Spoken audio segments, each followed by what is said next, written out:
দেখুন ম্যাডাম, আমি না অনেক অসুবিধাতে আছি, সেই জন্য আমি লোনটা করছি। আপনি প্লিজ লোনটা করিয়ে দিন।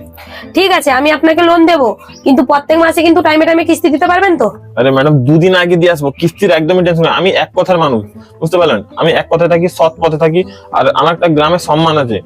গ্রামে কাউকেও জিজ্ঞেস করো, আমি কারোর 1 টাকা মেরে খাইনি, বুঝতে পারলেন? আমি একদম মানে কি বলে মাটির মানুষ। আমি কারোর সঙ্গে চিটিংবাজি করতেই পারি না। আর আমি যেরকম এখন ব্যবহার করছি আপনার সঙ্গে, ঠিক আছে, আমি লোন নেওয়ার পরেও সেরকমই ব্যবহার করবো। অনেক মানুষ কি হয়, লোন নেওয়ার আগে একটা আলাদা ব্যাপার, আবার নিয়ে নিলে তারপরে আরেকটা ব্যাপার। আমি কিন্তু সেরকম মানুষ না, বুঝতে পারলেন? আমি একদম খাঁটি মানুষ, আমি গরিব মানুষ, খেটে খাই, কোনো চিটিংবাজি করি না, বুঝতে পারলেন? ঠিক আছে, এবার ডকুমেন্টস গুলো দিন দেখি। ম্যাডাম, সিগারেট কিছু নিয়ে আসবো? না না, আমি কিছু খাবো না। জল, চা? না না। ঠিক আছে। হ্যাঁ, ডকুমেন্টস সবই ঠিক আছে, এখানে একটা সিগনেচার করে দিন। সিগনেচার তো হয় না, ফিঙ্গার। আচ্ছা আচ্ছা, হ্যাঁ ঠিক আছে। টাকাটা কবে ঢুকবে? টাকাটা আজকে বিকেলেই আপনার অ্যাকাউন্টে ঢুকে যাবে। আমার অ্যাকাউন্টে ঢুকে যাবে? হ্যাঁ হ্যাঁ হ্যাঁ। ঠিক আছে ম্যাডাম, ধন্যবাদ অসংখ্য। আমি প্রচুর গরিব, আপনি হেল্প করলেন, খুব ভালো লাগলো। ঠিক আছে, আপনি খুব ভালো মানুষ। ভালো, ঠিক আছে, আসছি তাহলে। হ্যাঁ হ্যাঁ।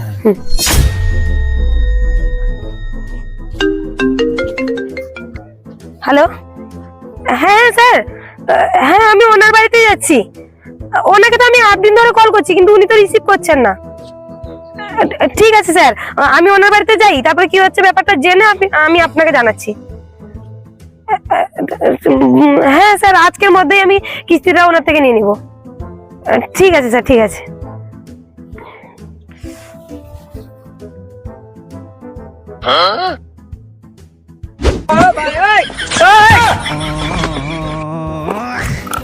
কিস্তি দিন। কিস্তি? কিসের কিস্তি? লোনের কিস্তি। লোন? কে লোন নিয়েছে? আপনি নিয়েছেন। আরে আমার আবার কিসের জন্য লোনের দরকার পড়লো? আরে সেদিন যে আপনি আপনাদের ঘরে বললেন বসে যে আপনার নাকি লোনের দরকার, আপনি অনেক গরিব মানুষ। গরিব মানুষ? হ্যাঁ। 400 টাকা দিয়ে বেদনা খাচ্ছি, আমি গরিব মানুষ? দেখুন স্যার, আমাকে গিয়ে বিএম কে জবাব দিতে হবে। আপনি লোনের কিস্তি দেন।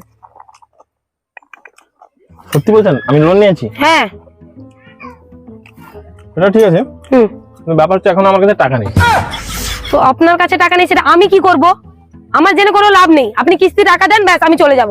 আরে কিস্তির টাকা ছিল, কালকে আমাদের ঘরে 2টো ছাগল হয়েছে, ছাগলের বাচ্চা, তো তাদের দুজনের জন্য 2টো ভিটামিন কিনে, আরো কিস্তির টাকা আছে, মানে কিস্তির রকম টাকা আছে, তো সেটা দিয়ে দিন। কিন্তু ব্যাপার হচ্ছে আমি 1 মাস হলো জিম শুরু করেছি। হ্যাঁ, ডিম কিনতে হয় সেই টাকায়, না হলে দিয়ে দিতাম। তো আপনার জিমের সঙ্গে আমার কিস্তির সম্পর্কটা কি? ম্যাডাম দেখুন, এখন বর্তমানে আমার কাছে টাকা নেই, আমি দিতে পারবো না, জান আপনি। আপনি তো বলেছিলেন লোন নেওয়ার সময় যেরকম ব্যবহার থাকবে, কিস্তি দেওয়ার সময় সেরকম ব্যবহার থাকবে, কিন্তু এখন তো দেখছি আপনার পুরো হুলিয়াই চেঞ্জ হয়ে গেছে। আরে ম্যাডাম, এটা আমার দোষ না, এটা টাকার দোষ। টাকা মানুষকে চেঞ্জ করে। হ্যাঁ, মানুষ কি একা নিজে থেকে চেঞ্জ হয় নাকি কোনোদিন? দেখুন স্যার, আমি বেশি কিছু বলবো না। আপনি যদি আপনার কিস্তি না দেন, আপনার সিভিল কিন্তু খারাপ হয়ে যাবে। হয়ে যাক, কি যায় আসে? স্যার, আপনি বলেছিলেন না যে আপনার নাকি অনেক মান সম্মান, পাড়া সবাই আপনাকে সম্মান করে। অযথা কেন 2-5 জনকে ডেকে আপনার মান সম্মান হানি করবো? তার থেকে ভালোভাবে বলছি যে কিস্তিটা দিয়ে দিন।